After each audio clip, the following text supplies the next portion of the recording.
The S&D 50 top 10 new graphics this week. We're going team by team. At number 10, we have Indiana coming off a win against Kennesaw State 56-9.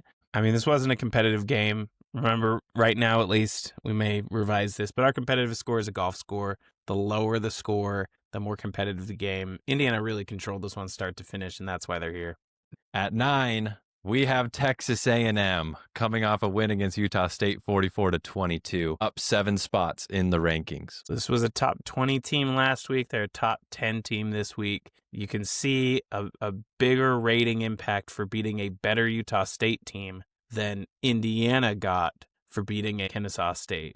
At number 8, we have Iowa State down 3 spots in the rankings. They come off a field goal winner against Iowa. It was a very competitive game. This rating, that plus 39 is a pretty low rating to rise, especially on a big week by this. We got to remember, Iowa State has a win against Kansas State. Kansas State just lost to Army, who lost to Tarleton State. So the chain of impacts here is that Iowa State doesn't get as much credit in the ratings this week because their last opponent lost to the team who arguably has the worst loss of the season. Even though Iowa State fell 3 spots, they are still top 10, which is right where they should be, unlike the AP poll, which has them at 14. Army in the index, they're 133 out of 136. The only teams lower rated than Army are UMass, Eastern Michigan, and Middle Tennessee State. Where is Kansas State now? They're 108. The rating gap, even though Kansas State lost to Army,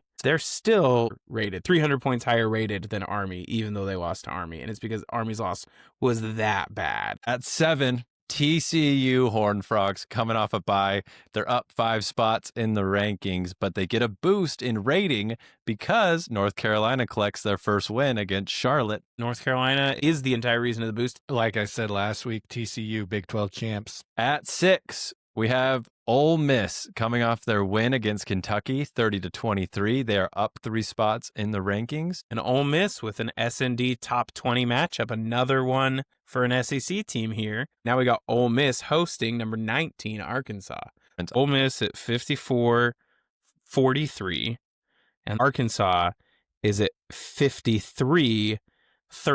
So just under 100 points difference. 100 points is basically 1 to 2 touchdown game. At 5, we have the LSU Tigers coming off their win against Louisiana Tech. It was 23-7. 143 is kind of in the range where we would say this isn't a highly competitive game, but it wasn't a blowout either. It was a game where the winner won the game and had control pretty decently throughout. LSU got credit as well for Clemson winning. LSU better enjoy it now because Florida is better than people realize, and it'll be interesting if Florida beats LSU. What happens to South Florida in the rankings even more? So if Florida wins, USF is going to see a big bump. At 4, Illinois, the Illini, a win against Duke, 45-19. Illinois is legit, and we're not too different here from the AP. We have them at 4. The AP has them at 9. Illinois doesn't have a real test until they travel to Indiana in a couple of weeks. That'll be a top 10 S&D matchup. It'll be a top 25 AP matchup. That'll be a really good game to watch in 2 weekends. the spread in the Illinois game, Illinois was only favored by 2.5 points over Duke. I remember, Andrew, I sent a screenshot of that spread to you, and your response was free money. You know, like if you were paying attention to the SND, you knew Illinois was going to win that game, and it wasn't going to be by 2.5 points, and they showed it in a 45-19 win over Duke. We don't give betting advice, and this is not meant to be predictive. Just got to be clear about that.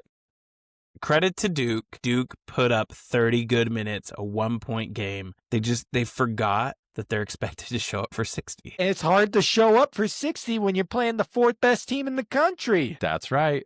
Tennessee at 3. Again, so spicy. They win against another directional school, almost as bad as Florida State's win. They beat East Tennessee State 72-17, and they get a 38-point rating bump. They are down 1 spot in the rankings. They got passed. They did get their bump.